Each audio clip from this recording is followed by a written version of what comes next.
یہ آوازیں یہاں آ رہی ہیں، بند کروائیں. ترجمے والوں کی آوازیں یہاں سنائی دے رہی ہیں. اب بند ہو گئی ہے اس وقت. اذان دے دیں.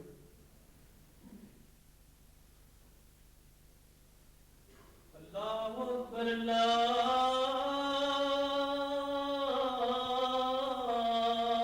اکبر اللہ اکبر اللہ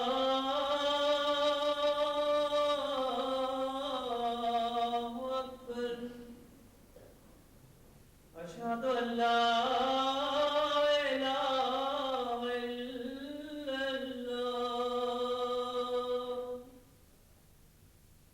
اشہد ان لا الہ الا اللہ اشہد ان محمد رسول اللہ اشہد ان محمد رسول اللہ حی علی الصلاۃ حی علی الصلاۃ حی علی الفلاح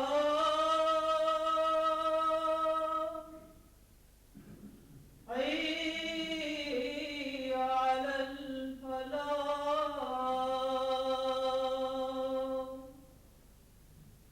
اللہ اکبر اللہ اکبر لا الہ الا اللہ اشہد ان لا الہ الا اللہ وحدہ لا شریک لہ واشہد ان محمدا عبدہ ورسولہ اما بعد فاعوذ باللہ من الشیطان الرجیم بسم اللہ الرحمن الرحیم الحمد للہ رب العالمین الرحمن الرحیم مالک یوم الدین ایاک نعبد و ایاک نستعین اهدنا الصراط المستقیم صراط الذین انعمت علیہم غیر المغضوب علیہم ولا الضالین الذين يحملون العرش ومن حوله يسبحون بحمد ربهم ويؤمنون به ويستغفرون للذين آمنوا ربنا وسعت كل شيء رحمة ربنا وسعت كل شيء رحمة وعلما فاغفر للذين تابوا واتبعوا سبيلك وقهم عذاب الجحيم ربنا وادخلهم جنات عدن التي وعدتهم ومن صلح من آبائهم وأزواجهم وذرياتهم إنك أنت العزيز الحكيم وقهم السيئات ومن تق السيئات يومئذ فقد رحمته وذلك هو الفوز العظيم.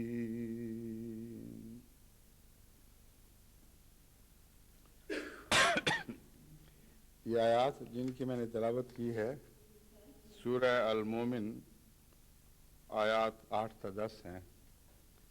ان سے متعلق کراچی سے ایک نوجوان نے مجھے لکھا ہے کہ کچھ اس مضمون میں کچھ اشتباہ سا ہے، یعنی سمجھنے میں کچھ اشتباہ ہے، اور چونکہ آپ پہلے بھی صفات باری تعالیٰ سے متعلق خطبات کا سلسلہ جاری کیے ہوئے تھے، اس لیے اگر اس کو بھی اس میں داخل کر لیں تو ہو سکتا ہے کئی لوگوں کی الجھن دور ہو جائے. اس لیے میں نے ان آیات کا انتخاب آج کے خطبہ کے لیے کیا ہے. مگر اس سے پہلے یہ 2 اعلانات ہیں. ایک تو مجلس انصار اللہ کینیڈا کا 10واں سالانہ اجتماع کل 7 اکتوبر سے شروع ہو رہا ہے، 3 دن جاری رہے گا، اور 9 اکتوبر کو بروز سوموار یہ اجتماع ختم ہوگا. دوسرے ناروے کا جلسہ سالانہ ہو رہا ہے، اور چونکہ ان کا اصرار تھا کہ میں خود وہاں پہنچ کر اس جلسے میں شمولیت اختیار کروں، اور یہاں کی مصروفیات کے باعث مجھے مجبوراً اس پیشکش کو رد کرنا پڑا، یعنی اس کو قبول نہ کر سکا. اس لیے میں سمجھتا ہوں کہ آج اس خطاب میں ان کا بھی کچھ ذکر ہو، ان سے بھی کچھ مخاطب ہوں. جہاں تک انصار اللہ کینیڈا کا تعلق ہے، یہ انصار اللہ کینیڈا کی مجلس کینیڈا کی عمومی تصویر سے کچھ مختلف نہیں ہے. کینیڈا ایک قسم کا تضادات کا مجموعہ ہے. بعض پہلوؤں سے خدا کے فضل سے بہت نمایاں خوبیاں بھی موجود ہیں، اور بعض پہلوؤں سے کچھ ایسی کمزوریاں ہیں جو احمدیت کے آج کل کے موسم کے شایان نشان نہیں ہیں. اگر خزاں کے موسم میں پتے زرد ہوں تو ہر درخت کے پتے زرد ہوتے ہیں. ہاں، اگر کچھ اجنبی بات معلوم ہوتی ہے تو یہ کہ کوئی درخت سرسبز بھی ہوتے ہیں، اور بہار میں اگر درختوں کے پتے زرد ہو جائیں تو یہ اجنبی بات ہے. جماعت کینیڈا مخلص ہے، مالی قربانی میں بھی پیش ہے. عموماً ان کے اندر اصلاح کا جذبہ بھی ہے، اجتماعی کاموں میں شوق سے حصہ لیتے ہیں، مگر تبلیغ کی طرف نہیں آتے. ایک آدھ آدمی کے سپرد کیا کام، اس سے بھی اس رنگ میں کوتاہیاں ہو گئیں کہ اس کے بنائے ہوئے آدمی جماعت کو بالعموم قبول نہ رہے. بنیادی خامیاں دکھائی دی گئیں، اور اس کے بعد معاملہ ختم. حالانکہ دنیا کی سب جماعتوں میں تبلیغ کے لحاظ سے اتنی نمایاں بیداری ہے کہ وہ زمینیں جو بالکل بنجر دکھائی دیتی تھیں ان میں بھی نشو و نما شروع ہو گئی ہے. اس لیے میں نے کہا کہ بہار کا موسم ہے، اور اس موسم میں خزاں بالکل اجنبی دکھائی دیتی ہے. حضرت اقدس مسیح موعود علیہ السلام کی توقعات کے بالکل برعکس ہے. آپ تو فرماتے ہیں بہار آئی ہے اس وقت خزاں میں، لگے ہیں پھول میرے بوستان میں. تو حضرت مسیح موعود علیہ السلام کا یہ شعر آج تمام دنیا کی جماعتوں کی تصویر بنا ہوا ہے، اور یہ تصویر ان کی ذات میں زندہ ہو گئی ہے. پاکستان جیسے ملک میں جہاں احمدیت کے خلاف مظالم کی حد ہو گئی اور تبلیغ کی راہ میں ہر ممکن روک کھڑی کر دی گئی، وہاں بھی اللہ تعالیٰ کے فضل سے یہی شعر صادق آ رہا ہے کہ بہار آئی ہے اس وقت خزاں میں، لگے ہیں پھول میرے بوستان میں. تو وہ کینیڈا کا بوستان کیوں سب سے الگ ہے؟ یہ قابل فکر بات ہے، ان کو اس طرف سنجیدگی سے توجہ کرنی چاہیے۔ اگر ایک صحت مند وجود میں ایک چھوٹا سا بھی نقص ہو تو وہ نمایاں دکھائی دیتا ہے۔ اس لیے اگر دوسرے پہلوؤں سے بیچاری کمزور مری پیٹی جماعت ہوتی تو شاید یہ بات اتنی نمایاں دکھائی نہ دیتی، کیونکہ خزاں کے موسم میں بھی بعض جھاڑ ایسے ہیں، بعض درخت ایسے ہیں بہار کے موسم میں بھی جن کا رنگ زرد ہی ہوتا ہے بیچاروں کا۔ اور اس کو اردو میں اس طرح مثال کے طور پر بیان کیا گیا ہے کہ کسی نے پوچھا میاں روتے کیوں ہو، تو اس نے کہا میری شکل ہی ایسی ہے۔ تو بعض بیچارے پودوں کی شکل ہی خزاں رسیدہ ہوتی ہے۔ اگر ایسی بات ہوتی تو میں نمایاں طور پر محسوس نہ کرتا۔ ان کی شکل تو ایسی نہیں جیسا وہ بن کے دکھا رہے ہیں۔ ہاں بعض جماعتوں میں جہاں آغاز ہے تربیت کا، ابھی پوری طرح بیداری نہیں ہوئی، وہاں ہر طرف زردی کے آثار ہیں، مگر یہاں سبزی کے بیچ میں یہ زردی بہت ہی بری دکھائی دیتی ہے۔ ایسا داغ ہے جو اور زیادہ نمایاں ہو جاتا ہے۔ اس لیے میں جماعت کینیڈا کو اور مجلس انصار اللہ کو خصوصیت سے نصیحت کرتا ہوں کہ کچھ ہوش کریں۔ اگر جلد اس بیماری کو دور نہ کیا تو یہ بیماریاں پھر پھیلنے لگتی ہیں، اور خاص طور پر ایسے موسم میں جب کہ سب دنیا کے مزاج سے الگ ایک مزاج بنا لیا گیا ہو، اس وقت یہ بیماری بعض دفعہ دوسری خوبیوں کو بھی کھا جاتی ہے۔ اس لیے اس کی فکر کرنی چاہیے، جلد از جلد اپنی صحت کی طرف توجہ دیں۔ ایک دو کی بحث نہیں، ساری جماعت کو تبلیغ کے میدان میں جھونک دینے کا وقت آ گیا ہے، اور اس کے پھر جو تازہ شیریں پھل ملیں گے وہ ساری جماعت کے لیے زندگی کا موجب بنیں گے۔ وہ روحانی لحاظ سے پھل ہیں، یعنی ان کو ویسے تو نہیں کھا سکتے آپ، مگر وہ پھل ایسے ہیں جن کی شیرینی کا لطف تو اٹھا سکتے ہیں، ان کی خوشبو، ان کی لذت سے فیضیاب ہو سکتے ہیں، اور اس کے نتیجے میں جماعت میں ایک نئی تازگی پیدا ہو جاتی ہے، نیا حوصلہ آتا ہے۔ جہاں جہاں بھی خدا تعالیٰ کے فضل سے جماعت نے دعوت اللہ کے کام کیے ہیں، ان کے مردے بھی جی اٹھے ہیں۔ وہ لوگ جن کے متعلق کسی جماعت کو وہم و گمان میں بھی نہیں تھا کہ ان میں کوئی روحانی زندگی کے آثار ہیں، بس ساتھ زندہ تھے مگر کوئی ایسے آثار نہیں تھے جس سے ان میں حرکت دکھائی دے، ان سے توقعات کی جا سکیں، مگر جو رپورٹیں آتی ہیں ان سے پتہ چلتا ہے کہ جہاں جہاں بھی کوئی داعی اللہ بن گیا اس کی کیا پلٹ گئی ہے۔ اور یہی حال ہے جرمنی میں خدا کے فضل سے۔ وہ بیچارے جو تربیت کے لحاظ سے بہت ہی پسماندہ اور محتاج تھے، ایسی جماعتوں سے آئے تھے جہاں لمبے عرصے سے تربیت نہیں کی گئی، یا کی گئی تو انہوں نے اس کو رد کر دیا۔ جب وہ داعی اللہ بنے ہیں تو ان کی کیا پلٹ گئی ہے خدا کے فضل سے۔ اپنے لیے بھی دعائیں کرتے ہیں، اپنے ان زیر تبلیغ دوستوں کے لیے بھی دعائیں کرتے ہیں جن پر ان کی نظر ہے، پھر ان کے لیے بھی کرتے ہیں جو ان کی جھولی میں پھل کے طور پر گرا دیے گئے۔ بس بہت ہی قابل فکر بات ہے جماعت کینیڈا کو، اور اس میں خاص توجہ دینی چاہیے۔ اور انصار اللہ کی تو عمر ایسی ہے کہ اب اس کے بعد پھر دوسری دنیا کا سفر ہی ہے نا۔ اکا دکا تو اطفال بھی اٹھ جاتے ہیں اور خدام بھی اٹھ جاتے ہیں، مگر بطور جماعت کے انصار کے پرلی طرف کوئی اور جماعت نہیں ہے جس میں وہ شامل ہو جائیں گے۔ اطفال کی جماعت بڑی ہوتی ہے، خدام میں داخل ہو جاتی ہے۔ ناصرات کی جماعت بڑی ہوتی ہے، لجنہ میں چلی جاتی ہے۔ خدام کی جماعت بڑی ہوتی ہے، انصار اللہ میں داخل ہو جاتی ہے۔ انصار کی جماعت 1000 سال کی بھی ہوگی تو اگلی دنیا میں جائے گی۔ تو بحیثیت جماعت ان کا انجام دوسری دنیا کی طرف سفر میں ہے۔ تو جہاں دوسری دنیا کا سفر بالکل صاف سر پہ کھڑا دکھائی دے رہا ہو، وہ اسٹیشن ہی وہی ہے جہاں آ کے گاڑی ٹھہرنی ہے، تو پھر اور زیادہ فکر کی ضرورت ہے۔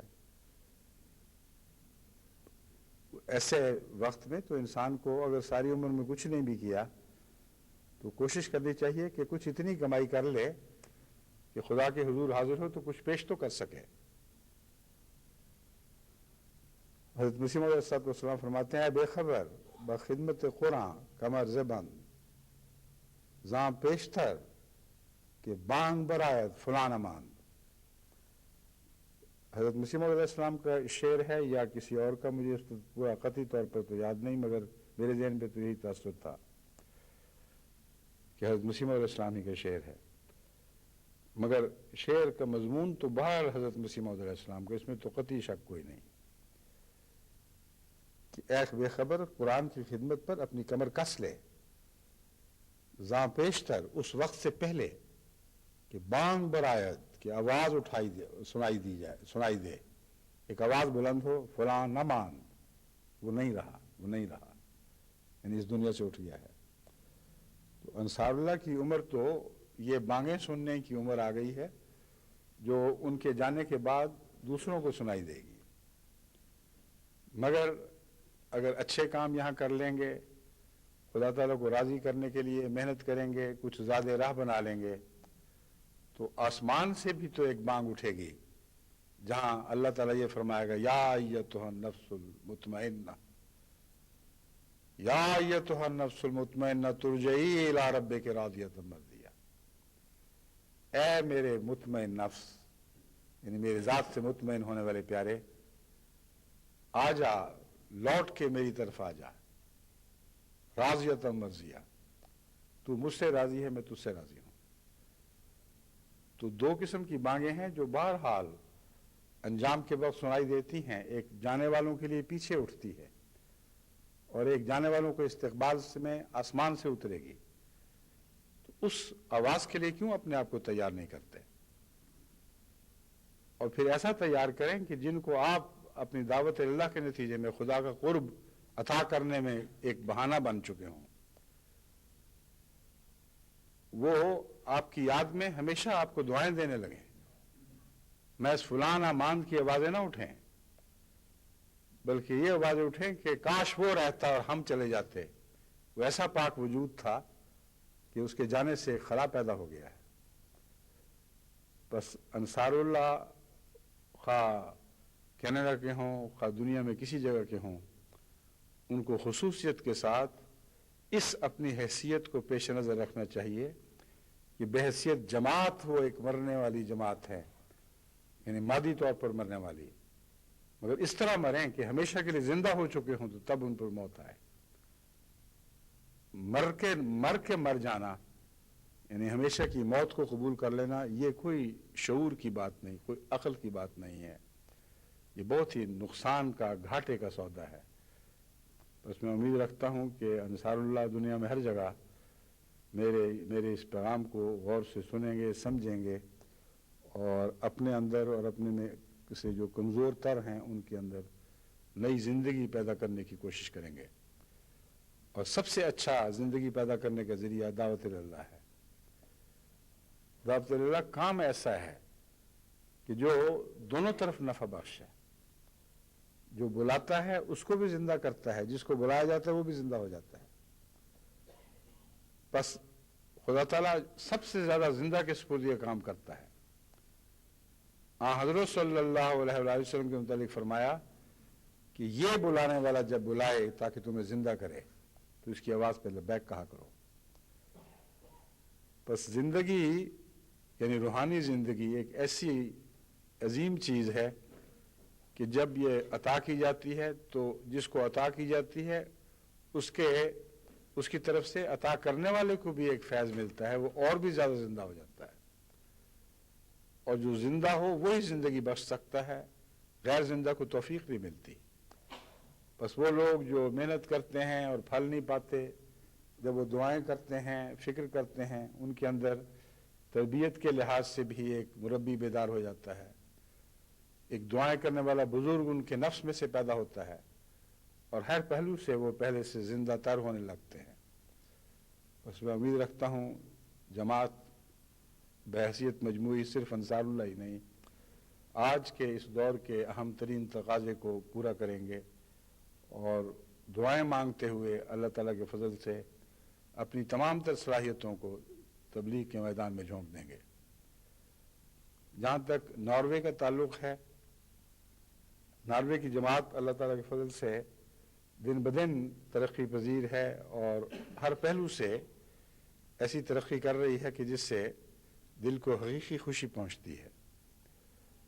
دعوت اللہ کا کام بھی جاری ہے، اگرچہ اتنا زیادہ نہیں جتنا دوسری خوبیوں میں جماعت ناروے آگے بڑھ چکی ہے، مگر اپنی توفیق اور حیثیت کے لحاظ سے خدا کے فضل سے بہت سی جماعتوں سے نسبتاً آگے ہیں، اور یہ روح دن بدن نمایاں ہو رہی ہے۔ زیادہ آدمی یعنی احمدی جو پہلے تبلیغ کر رہے تھے ان میں مزید کے اضافے ہو رہے ہیں۔ اس لیے میں سمجھتا ہوں کہ جماعت ناروے کو بھی باقاعدہ منظم طریق پر اب یہ نظر رکھنے کی ضرورت ہے کہ کون ہے جو دعوت اللہ میں حصہ نہیں لے رہا۔ ایسا آدمی اگر بیمار ہے، کمزور ہے، یا ایسی خاتون ہیں جن کے بس کی بات نہیں، یہ ایسے آنے والے ہیں جو بڑی عمر میں پاکستان سے آئے اور ان کو زبان نہیں آتی، کوشش کرتے ہیں بے تو نہیں آتی، اس گروہ کو بھی اگر خصوصیت سے منظم کر کے دعاؤں پر ان کو مامور کیا جائے کہ تمہیں دعائیں کرنی ہیں، تو اللہ تعالیٰ کے فضل کے ساتھ ان کا بھی حصہ ہوگا۔ پھر اگر اور زیادہ عقل سے کام لیں تو دعاؤں کے بعد یہ سوچیں کہ ہر آدمی براہ راست تبلیغ میں ملوث نہ بھی ہو تو تبلیغ کی تیاری کے سلسلے میں پیچھے بہت سے کارکنوں کی ضرورت ہوتی ہے۔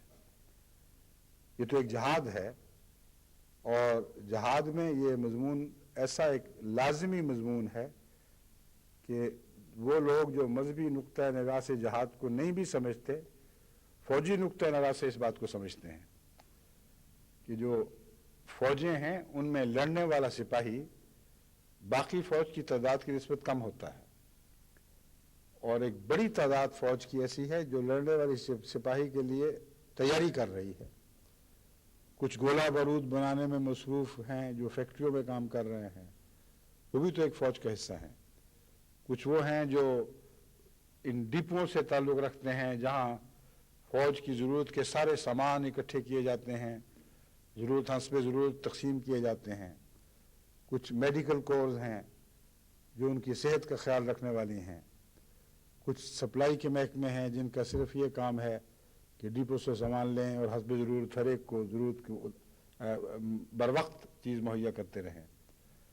موٹر ٹرانسپورٹس ہیں، کئی قسم کے کام ہیں، اور سائنسی نقطہ نگاہ سے ایسے انجینئرز کی ضرورت ہے جو جنگی ضرورتوں کے وقت کام آ سکیں اور ان کو تجربہ ہو کہ جنگی ضرورت کی انجینئرنگ کے فرائض کیسے سر انجام دیے جاتے ہیں۔ ان سب کو آپ ملا لیں تو لڑنے والے سپاہی کی تعداد کم ہو جائے گی اور ان کی زیادہ ہو جائے گی، مگر یہ سب سپاہی ہیں۔ یہ بے وقوفی ہے یہ سمجھنا کہ باقی تو چھوٹے موٹے دوسرے کاموں میں مصروف ہیں، اصل سپاہی تو وہ ہے۔ وہ جو اپنی فوج کی مجموعی طاقت کے لیے خدمت سر انجام دے رہے ہیں وہ سب کے سب سپاہی ہیں۔ بس ایسا بھی تو کام ہے جماعت میں جہاں لٹریچر کی تیاری کے لیے ضرورت ہے، دن رات ویڈیوز کے انتظام کو بہتر بنانے کی ضرورت ہے۔ یہ سارے وہی کام ہیں جن کی میں اشارتاً بات کر چکا ہوں۔ تو روحانی اور مذہبی جہاد میں بھی بکثرت ایسے آدمیوں کی ضرورت ہے جو پیچھے بیٹھ کے کام کر رہے ہیں، جیسا کہ ایم ٹی اے میں مصروف کارکن ہیں، بعض ایسے ہیں جو دن کا بہت بڑا حصہ اپنے دوسرے مشاغل کے علاوہ ایم ٹی اے کی خدمت پر خرچ کرتے ہیں، اور آدمی حیران رہ جاتا ہے دیکھ کر کہ ان کو دوسرے کاموں کے لیے وقت کہاں سے ملتا ہے۔ تو کوئی یہ کہے کہ یہ تبلیغ نہیں کر رہے، یہ بڑی بے وقوفی ہوگی۔ آپ سب کی تبلیغ میں مددگار کے طور پر ان کا ایک بہت بڑا حصہ ہے۔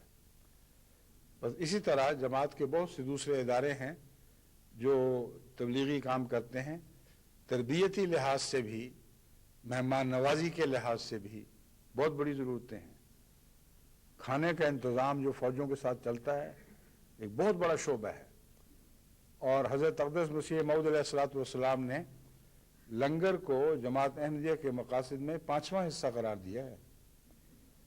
یعنی فتح اسلام کے طور پر جو منصوبہ اللہ تعالیٰ نے آپ کو عطا فرمایا اور جس منصوبے کو مختصر کتابچے میں لکھا تو اس کا نام فتح اسلام رکھا، اس میں اس کارخانے کی 5ویں شاخ اور برابر کی حصے دار مہمان نوازی کو قرار دیا ہے اور لنگر خانہ اس کا نام رکھا ہے۔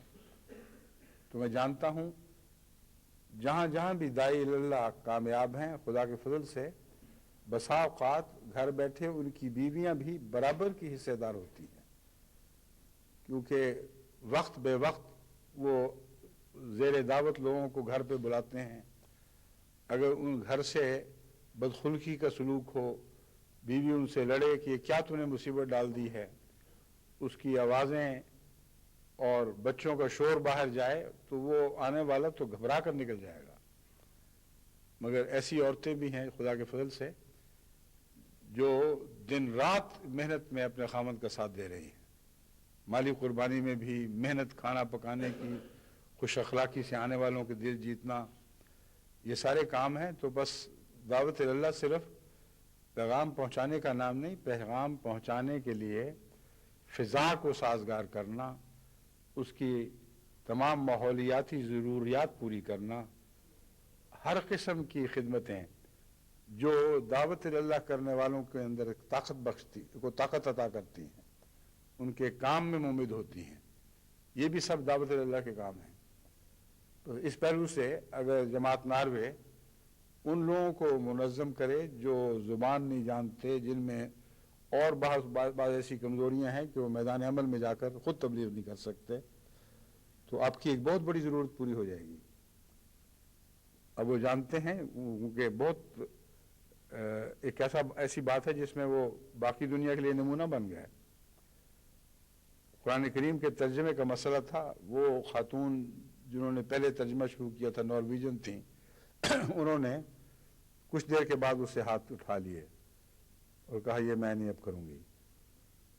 اور اس مشکل کے وقت میں نے ناروے کی جماعت کو کہا کہ ایک چیلنج ہے، آپ کے نئے نسل کے بچے خدا کے فضل سے ایسے ہیں جنہوں نے نارویجن زبان میں نارویجنز کو پیچھے چھوڑ دیا ہے اور امتیازی سرٹیفکیٹس ان کو ملے ہیں، اور ان کے اساتذہ حیران رہ گئے ہیں کہ غیر قوموں سے آئے اور ہماری زبان میں ہمارے بچوں کو پیچھے چھوڑ گئے۔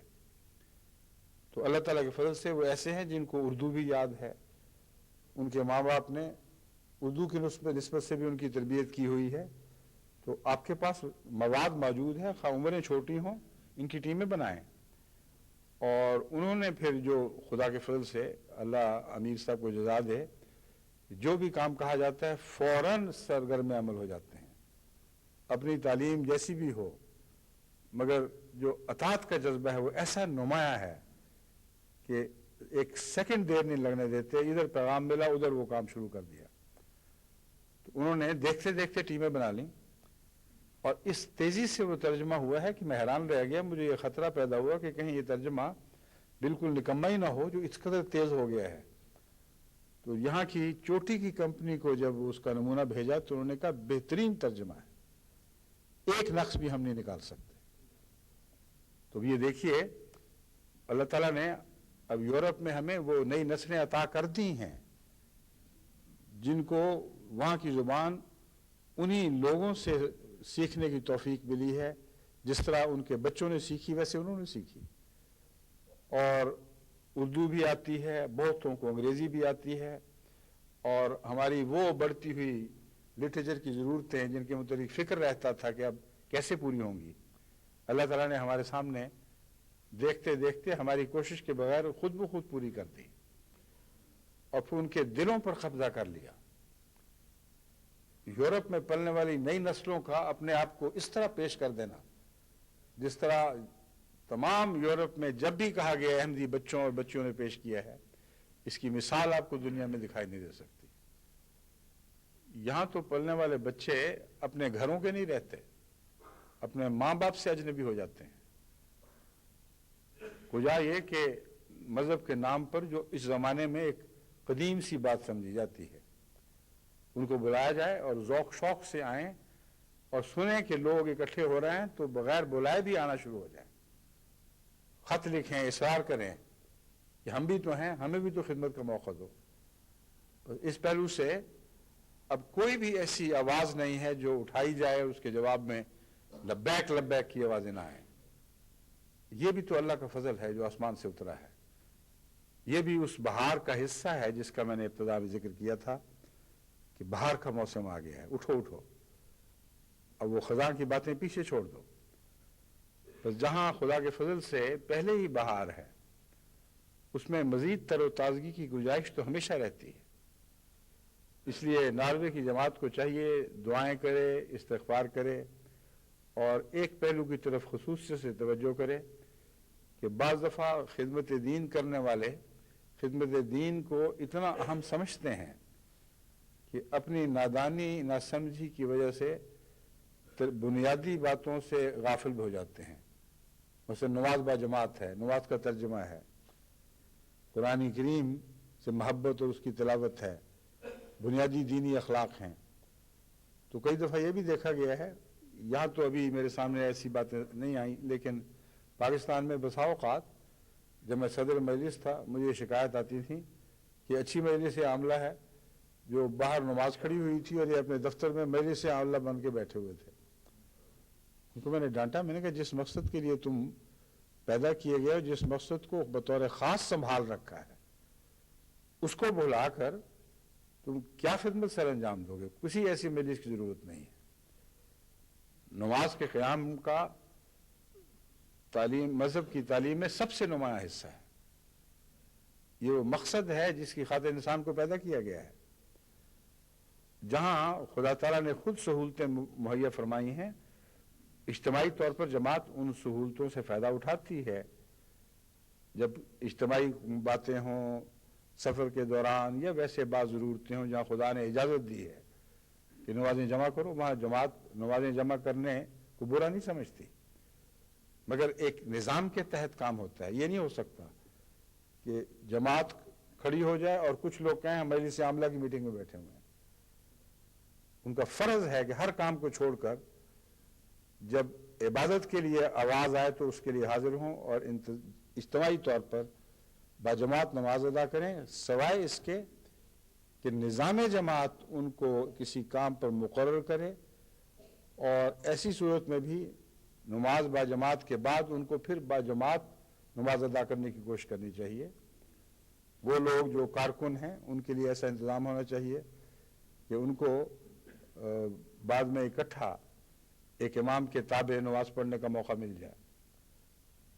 تو ناروے کو میری نصیحت یہ ہے، اول تو جو اس وقت بیکار ہیں ان کو بھی کام میں لائیں، اور اس کی طرف میں نے اشارے کر دیے ہیں کیا کیا طریق ہیں.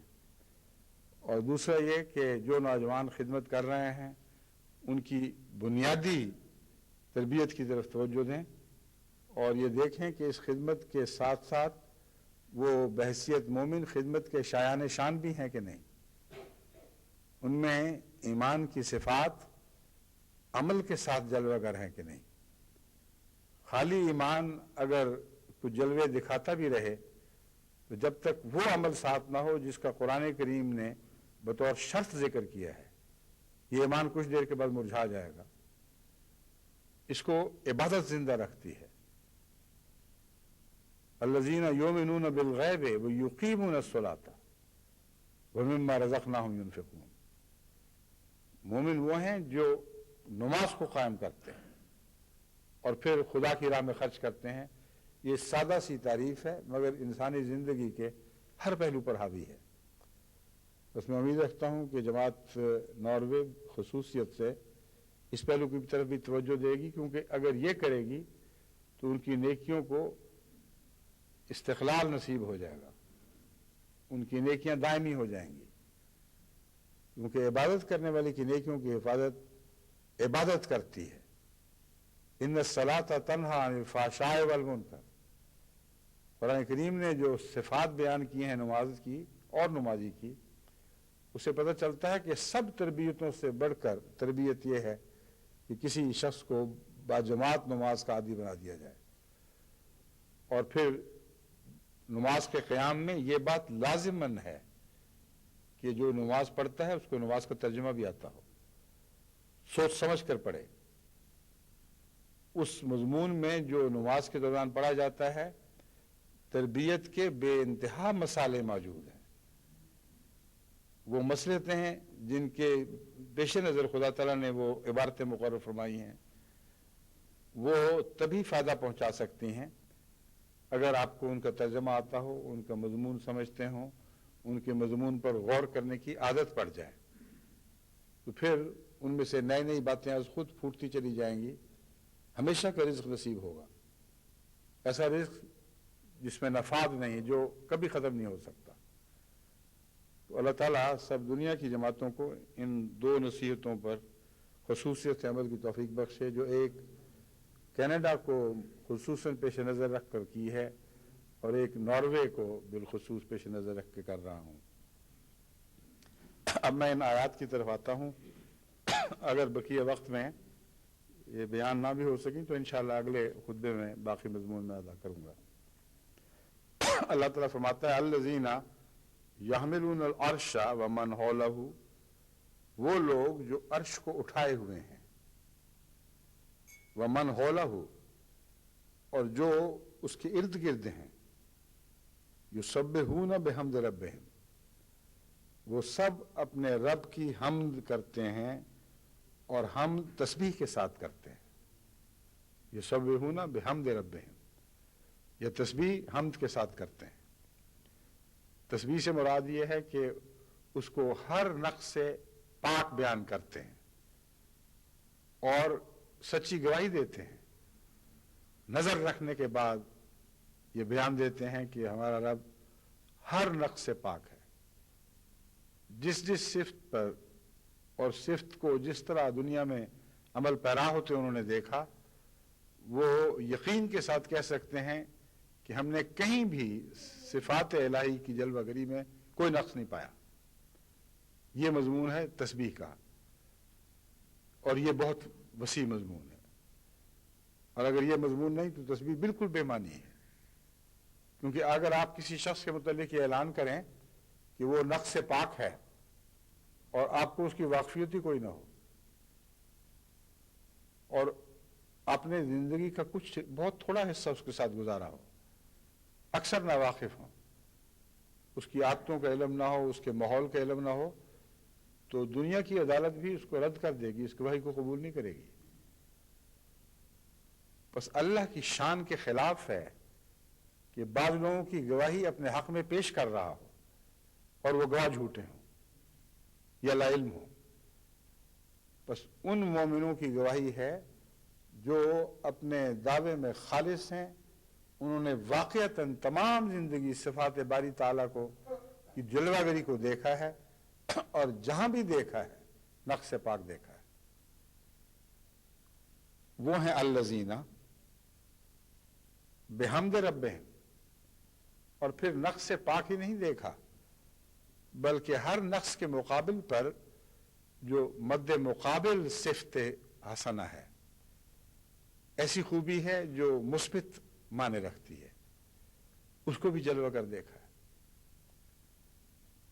اگر ایک شخص کے متعلق کہا جائے کہ وہ بد نظری نہیں کرتا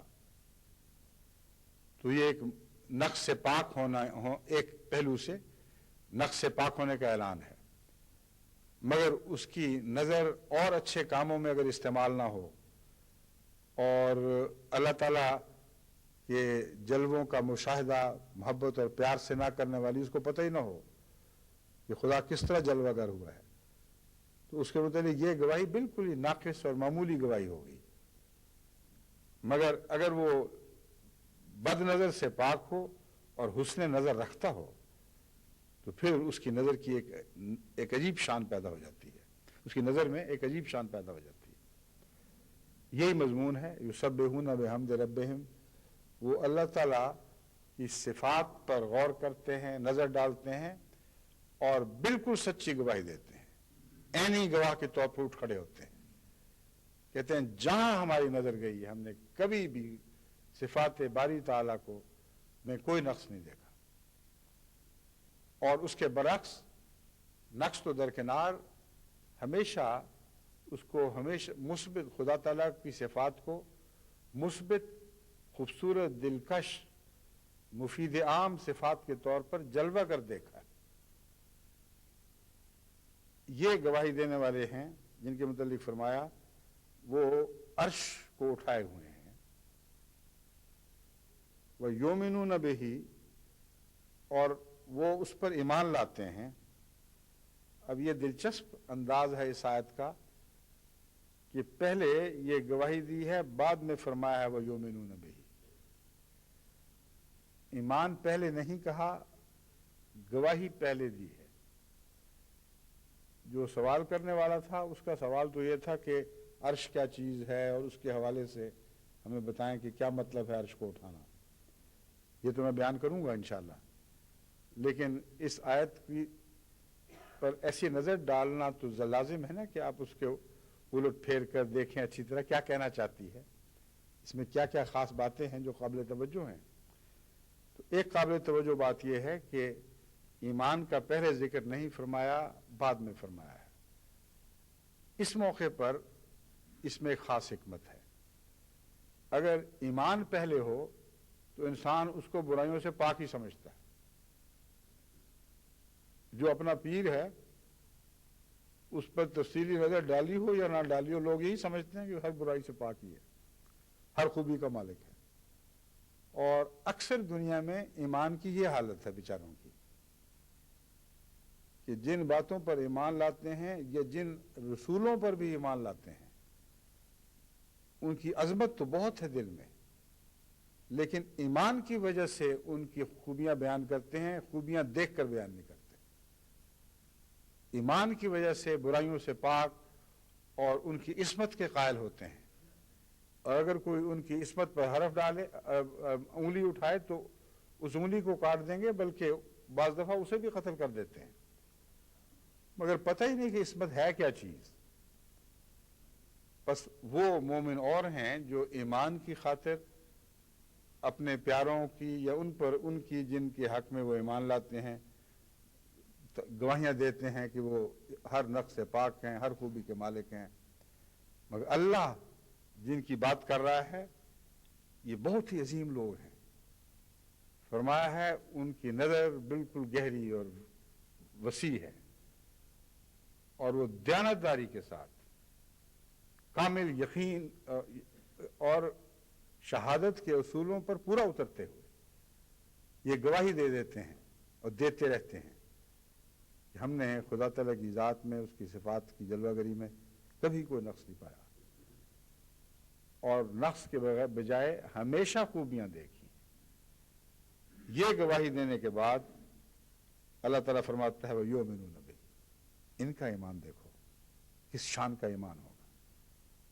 اس کو حق الیقین کہا جاتا ہے. وہ ایمان جو آگ کی گرمی محسوس کر کے پیدا ہوتا ہے. وہ ایمان جو ٹھنڈا پانی پی کر، ٹھنڈا پانی پینے والے کو اس کی خوبیوں میں آتا ہے، وہ ایمان اور طرح کا ہے. اور ٹھنڈا پانی پیتے دیکھا جائے کسی کو، وہ اور ایمان ہے.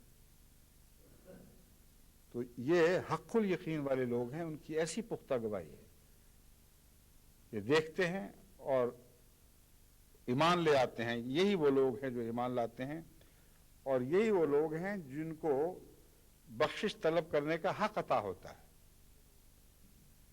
فرمایا یہ اب یہ نہیں بیان فرما رہا اللہ تعالیٰ کہ وہ لوگوں اپنے لیے بخشش مانگتے ہیں، وہ تو مانگتے ہی ہیں. یہاں ان کا عظیم تر مرتبہ بیان ہو رہا ہے.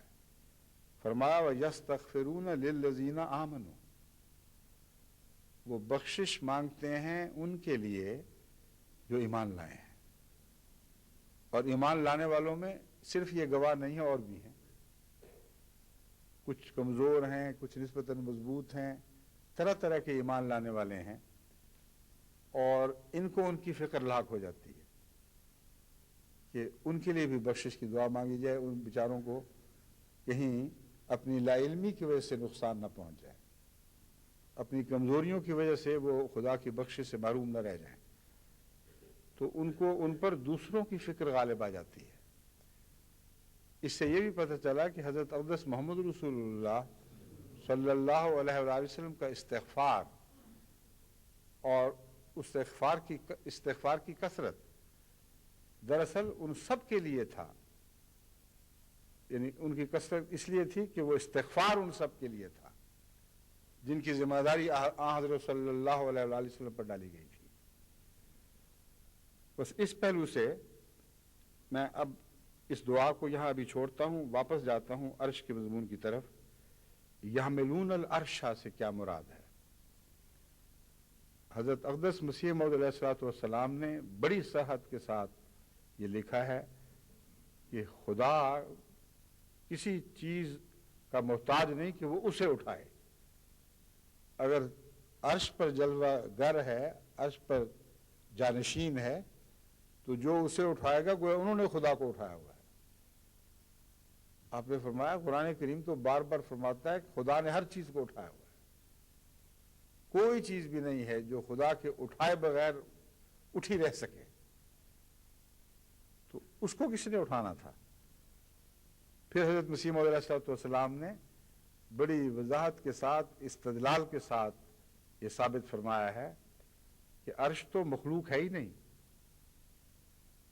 کیونکہ خدا تعالیٰ ہر قسم کی تخلیق کا ذکر کرتا ہے, وہاں عرش کا ذکر نہیں کرتا, اور تخلیق کے بعد عرش پر جلوہ گری کا ذکر فرماتا ہے, اور ہمیشہ سے جلوہ گر ہی ہے عرش پر.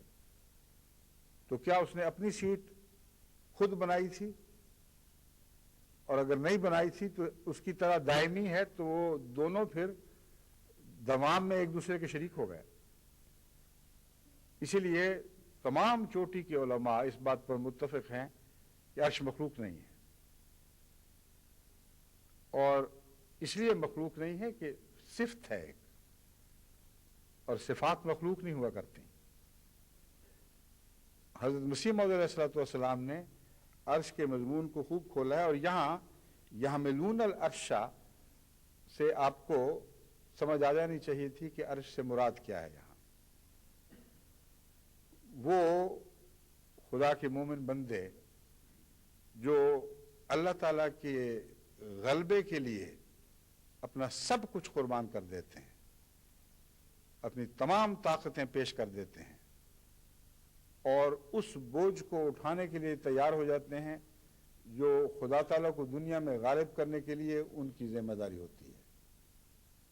یہ وہ حمل ہے جس کی بات ہو رہی ہے.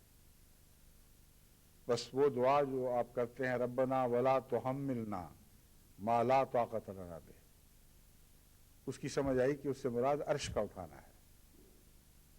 اے خدا, ہم تیرے عرش کو اٹھانے والے ہیں, ہم چاہتے ہیں کہ تیری صفات کو اپنے اوپر بھی جلوہ گر کریں, اور تمام دنیا میں ان صفات کو نافذ کر دیں, ان صفات سے کا عرفان بخشیں, اور انسانوں کی رگ و پے میں وہ صفات دوڑنے لگیں.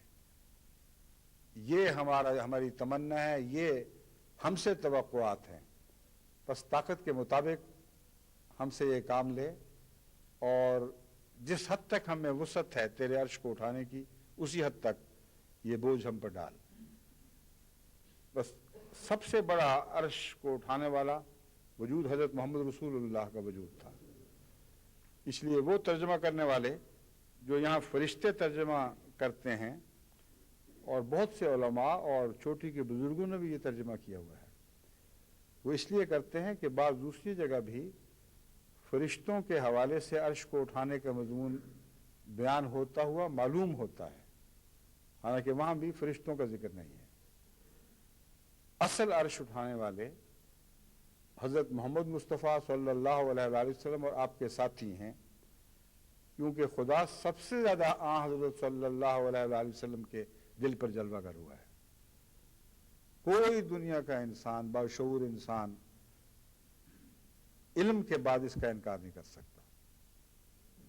یہ کوئی ایسی بات نہیں جس میں فرقوں کا اختلاف ہو, بلکہ ہر مذہب والا جب وہ غور کرے گا قرآن کریم پر اور دیکھے گا کہ جس طرح خدا کی صفات قرآن کریم میں بیان ہوئی ہیں, اس کا عشر اشیر بھی دوسری الہی کتب میں نہیں ملتا, اور جس تفصیل کے ساتھ بیان ہوئی ہیں, اور جس تفصیل سے حضرت اقدس محمد رسول اللہ صلی اللہ علیہ وآلہ وسلم نے ان پر روشنی ڈالی, اور خود اپنی ذات میں جاری کر کے ان کو دکھایا۔ یہ مضمون اسلام جیسا کہیں کسی دنیا میں کے خطے میں کسی مذہب میں دکھائی نہیں دیتا۔ تو اصل حمل عرش سے مراد خدا تعالیٰ کی صفات کو جاری کرنا اور ان کا مظہر بننا ہے۔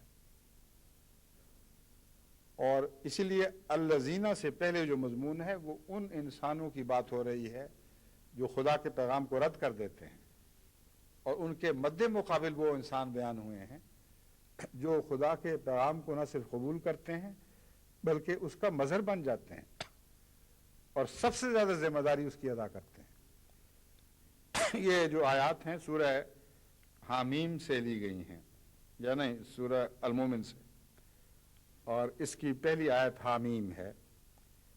اس میں بیان ان لوگوں کا ہے شروع میں جنہوں نے انبیاء کا انکار کیا۔ صفات باری تعالیٰ کے بیان کے بعد پھر ان کا ذکر شروع کرتا ہے۔ بس جو عرش بعد میں آئے گا اس کا تعلق صفات سے ہے۔ اللہ تعالیٰ فرماتا ہے حامیم، یہ وہ قرآن کی آیات ہیں جو خدا کی حمد بیان کرتی ہیں اور اس کا مجد بیان کرتی ہیں، اس کی بزرگی کے جلوے دکھانے والی آیات ہیں۔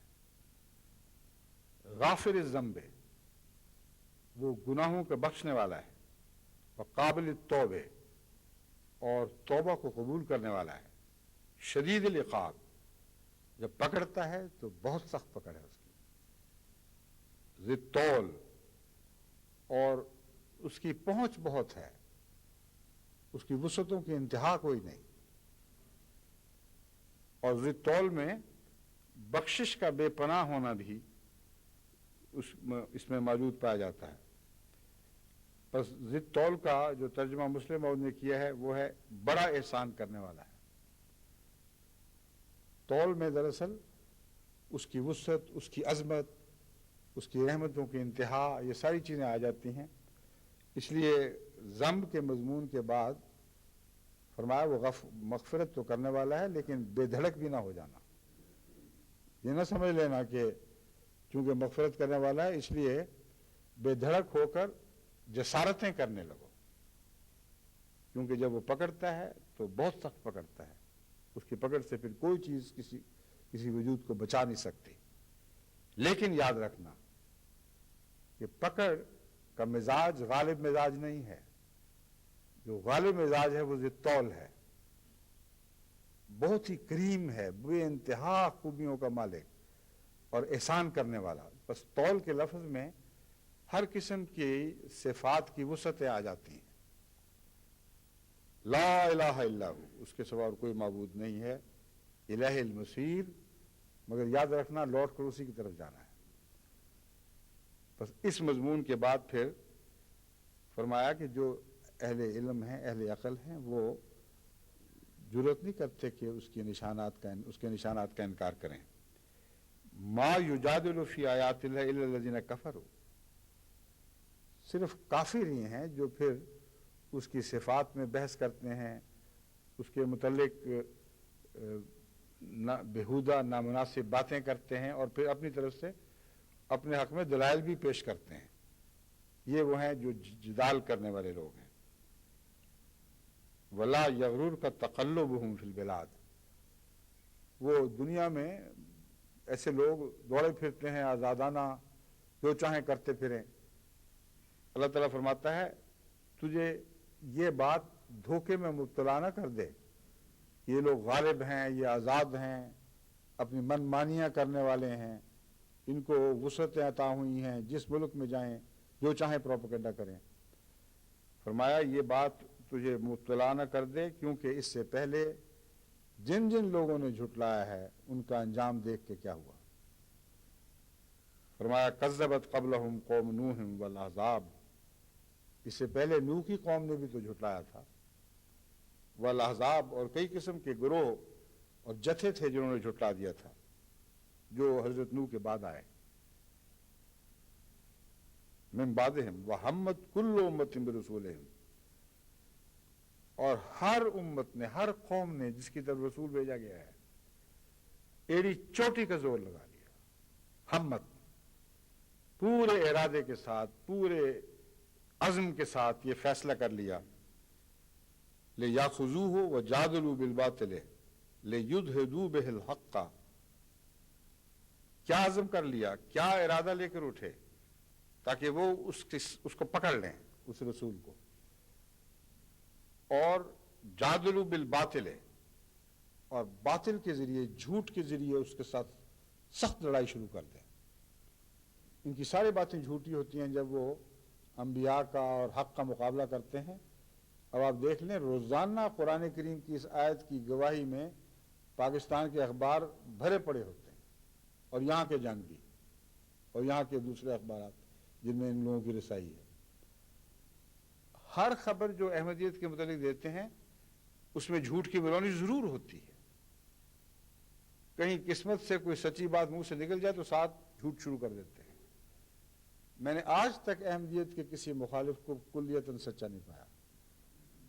اکثریت ایسی ہے جو بھاری تعداد میں اکثر جھوٹ بولتی ہے، اور احمدیت کے ذکر میں جو جھوٹ لگتا ہے ان کو ماں کی دودھ کی طرح لگتا ہے، وہ اس کے بغیر پل ہی نہیں سکتے۔ تو قرآن کریم نے دیکھو کتنا سچا بیان دیا ہے۔ فرمایا یہ وہ لوگ ہیں جو جھوٹ پر پنپتے ہیں، ان کے ہتھیار جھوٹے ہوتے ہیں، ان کی باتیں جھوٹی ہوتی ہیں، اور یہ فیصلہ کر لیتے ہیں کہ ہم نے حق کو مٹانا ہے جھوٹ کے ساتھ۔ کوئی پاکستان کا ہو یا پاکستان سے باہر ہو، ذی شعور ہو، اس میں انصاف کا مادہ ہو، اگر وہ دیکھے کہ ہمارے مد مقابل ہمارے خلاف کس طرح جھوٹ بولتے ہیں، تو صرف یہی بات احمدیت کی صداقت کا قائل کرنے کے لیے اس کو کافی ہونی چاہیے، اور قرآن کریم کی عظمت کا بھی اس کو قائل ہونا چاہیے کہ فرمایا یہ ایک دائمی دستور ہے، اس میں تم کوئی تبدیلی نہیں دیتے ہو۔ مٹانے کے عزم کے ساتھ جھوٹ کا عزم داخل شامل ہو جاتا ہے، اس کے بغیر ان کا گزارا ہی کوئی نہیں۔ لِيُدْحِضُوا بِهِ الْحَقَّ، وہ چاہتے ہیں کہ وہ اس کے ذریعے حق کو مٹا دیں۔ بھلا ہو سکتا ہے کہ جھوٹ حق پر غالب آ جائے؟ فرماتا ہے فَأَخَذْتُهُمْ، انہوں نے نبیوں کو پکڑنے کی کوشش کی، لیکن میں نے اس سے پہلے ان کو دبوچ لیا۔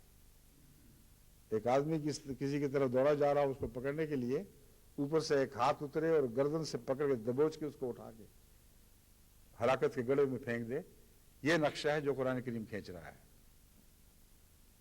فَكَيْفَ كَانَ عِقَابِ، انہوں نے کیا پکڑ کرنی تھی، دیکھو میری پکڑ کیسی تھی، کس شان کی اور کیسی فیصلہ کن پکڑ تھی۔ وَكَذَلِكَ حَقَّتْ كَلِمَةُ رَبِّكَ عَلَى الَّذِينَ كَفَرُوا أَنَّهُمْ أَصْحَابُ النَّارِ، یہ وہ مضمون ہے جس کو سمجھ اگر وہ پڑھیں اور غور کریں تو ان پر یقیناً یہ بات، تیرے رب کی یہ بات کھل جائے گی، جنہوں نے کفر کیا، کہ وہ لازماً جہنمی لوگ ہیں، کیونکہ یہ عادتیں جہنمیوں کی ہیں کہ سچائی کے مقابل پر جھوٹ بولیں اور جھوٹ کو سب سے بڑا ہتھیار بنا لیں، مین سٹے ان کا اصل سہارا جھوٹ ہو جائے جس کے ذریعے وہ حق کا مقابلہ کرتے ہیں۔ ایسے لوگ اگر ذرا بھی غور کریں تو ان کو سمجھ آنی چاہیے کہ ہم جو جھوٹ پر منہ مار رہے ہیں اس سے سچ کی خدمت کیسے ہو سکتی ہے، اور رب کے کام کیسے جھوٹ کے ذریعے چلائے جا سکتے ہیں۔ یہ مضمون ہی اللہ تعالیٰ فرماتا ہے ان کو دکھلا سکتا ہے، یہ بات ان پر روشن کر سکتا ہے کہ وہ جہنمی لوگ ہیں، اہل نار ہی ہیں جو یہ طریقے اختیار کرتے ہیں۔ خدا کے بندے تو حق کی نصیحت کرتے ہیں اور حق کے ساتھ نصیحت کرتے ہیں۔ وَتَوَاصَوْا بِالْحَقِّ وَتَوَاصَوْا بِالصَّبْرِ، وَتَوَاصَوْا بِالْحَقِّ کا مطلب ہے سچ کہنے کی نصیحت کرتے ہیں، سچ بولنے کی نصیحت کرتے ہیں، سچا ہونے کی نصیحت کرتے ہیں، مگر سچ کہہ کر، سچ بول کر، سچا بن کر۔ بل لفظ نے یہ عجیب کرشمہ دکھایا ہے کہ بیک وقت ایک ہی فقرے میں دونوں مضمون پوری طرح داخل کر دیے۔ حق کی خاطر کام کرتے ہیں مگر حق طریق سے، سچ بولنے کی نصیحت کرتے ہیں سچ بول کر، سچے اعمال کی وصیت کرتے ہیں مگر سچے اعمال اپنی ذات میں پیدا کر کے۔ بس اس پہلو سے اللہ تعالیٰ نے اس مضمون کو بالکل روشن کر دیا، خوب کھول دیا کہ ان پر یہ بات کھل جانی چاہیے تھی کہ حق کو اپنے لیے اپنی تائید میں کسی جھوٹے کی ضرورت نہیں، اور جس کو تم باطل بھی سمجھ رہے ہو اس کو بھی جھٹلانے کے لیے باطل کام نہیں آ سکتا، اور حق تمہارے پاس ہے نہیں۔ تو کیسا کھلا کھلا فیصلہ ہے کہ تم لازماً جہنمی لوگ ہو۔ یہ جہنمیوں کی عادات ہیں، سمجھتے کیوں نہیں؟ ان کے بعد یہ فرمایا الذین یحملون العرش ومن حولہ، کیسی بات کھول دی ہے۔ ان کے مقابل پر مومنون ہیں، اور مومنوں کی جماعت کے سردار حضرت اقدس محمد رسول اللہ ہیں صلی اللہ علیہ وآلہ وسلم۔ انہوں نے وہ ساری ذمہ داریاں اٹھا لی ہیں جو سچائی کو دنیا میں غالب، روشن اور غالب کرنے کے لیے اٹھانی ضروری ہیں۔ بس عرش سے مراد خدا تعالیٰ کی صفات حق ہیں، اور وہی صفات ہیں جو دراصل مومن اپنی جان پر، اپنے دل پر اٹھاتے ہیں، اور مومن کا عرش دل ہی وہ عرش بن جاتا ہے جس پر خدا جلوہ گری کرتا ہے۔ اس کا جو اگلا حصہ ہے وہ انشاءاللہ میں آئندہ خطبے میں بیان کروں گا، وقت گزر چکا ہے۔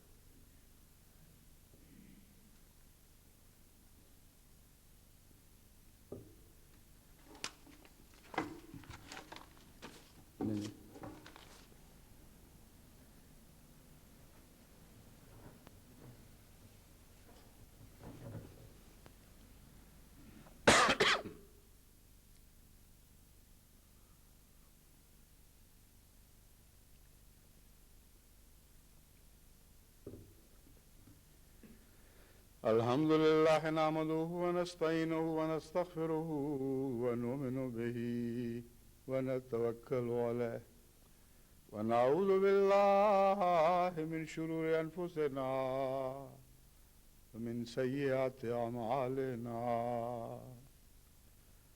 من يهده الله فلا مضل له ومن يضلله فلا هادي له ونشهد أن لا إله إلا الله وحده لا شريك له